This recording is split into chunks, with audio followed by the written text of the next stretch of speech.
Dahil napakamahal ng butter, pwede bang hindi na lang butter ang gamitin sa baking? Pwede bang butter blend or margarine na lang? Masarap pa rin ba? Malaki ba talaga yung diferensya?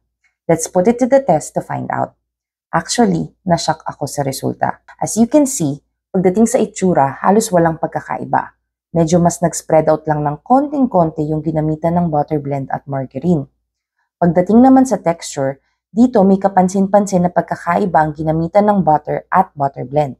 Mas chewy at mas may crunch sa edges yung ginamitan ng butter. Pero ito ang nakakagulat.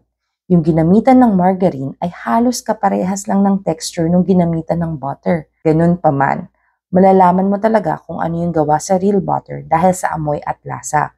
May kakaibang amoy at lasa kasi yung butter blend at margarine, lalo na sa butter blend. Na-overpower nga nito yung lasa ng buong cookie at medyo nakaka-turn off. Ito yung artificial butter flavoring na nilalagay nila. Sa margarine, mas subtle ito. So, in conclusion, mas okay pa palang ipang-substitute ang margarine sa butter at mas mura pa.